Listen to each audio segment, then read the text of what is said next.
అంబటి రాంబాబు గారు ఒక press meet పెట్టి మరి చాలా బాగా చెప్పారు. 2 నిమిషాలు మా మామ ఇంత మంచి ఆయన అని నేనే నమ్మేశాను. దాంతో ఇసు అంత మంచితనం కూడా ఉంటే బాగుండేది. బట్ ఆయన ఏం మాట్లాడారంటే 4 సంవత్సరాల నుంచి తన మనవడు మనవరాలు ఆయన దగ్గరే ఉంటున్నారని, వాళ్ళని ఆర్థికంగా ఈయనే జాగ్రత్తగా చూసుకుంటున్నారని,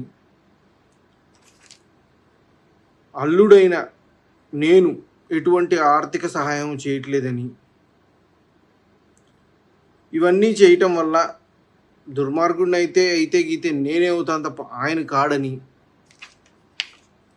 మంచి వాగ్దాటిలో చెప్పారు. ఏదైనా దాన్ని ఒప్పుకోవాలి, ఆ స్కిల్ని ఒప్పుకోవాలి. ప్లస్ నా వెనకాల మోడీ గారు, పవన్ కళ్యాణ్ గారు, చంద్రబాబు నాయుడు గారు ఉండి చేయిస్తున్నారని చెప్పారు.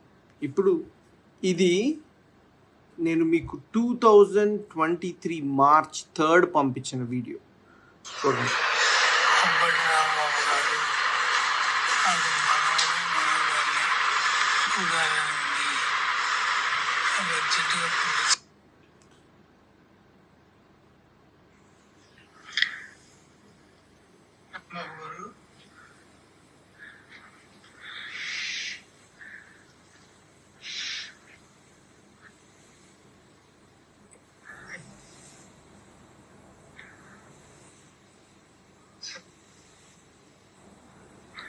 ఆయనకి మాట కూడా రావట్లేదు రాంబాబు గారు, మాట.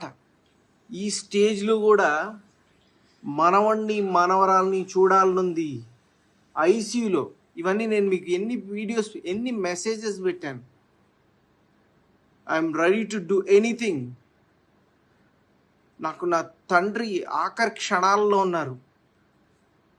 మార్చ్ 22 నా తండ్రి మరణించినప్పుడు తన మనవణ్ణి మనవరాల్ని చూసుకోలేదని ఒక తాత తన గుండెల మీద ఎత్తుకొని పెంచిన మనవణ్ణి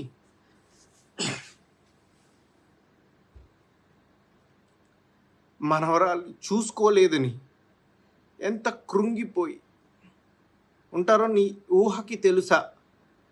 ఇదేనా మీ మంచితనం? దీని గురించేనా మీరు మాట్లాడుతుంది?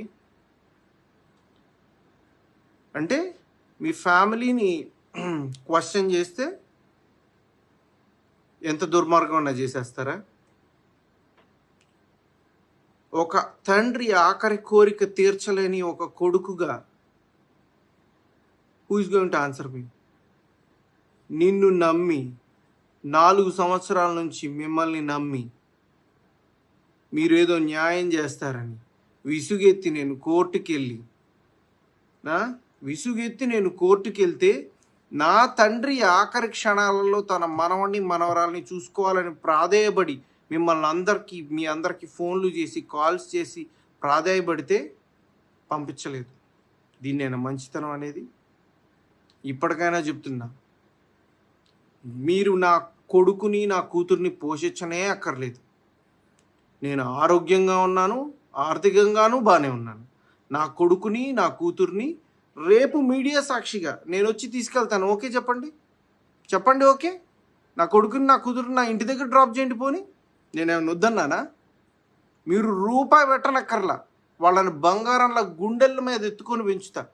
నాన్న అని 4 సంవత్సరాల నుంచి నాకు వాళ్ళకు దూరం చేసి మనిషిలోని ప్రాణాన్ని తీసేసి ఎటువంటి తప్పు చేయలేదు అని ఎలా బుకాయించగలుగుతున్నారండి మీరు? కనీసం కొంచెం అన్న ఇసువంతన్న ఆత్మసాక్షి ఉందా మీకు? మీరే ఆలోచించుకోండి. ఇంతకుమించి నేను మాట్లాడను, ఇంతకుమించి నేను అడగను, చెప్పను. మీరే ఆలోచించుకోండి. ఇది ప్రజలే ఆలోచించుకుంటారు.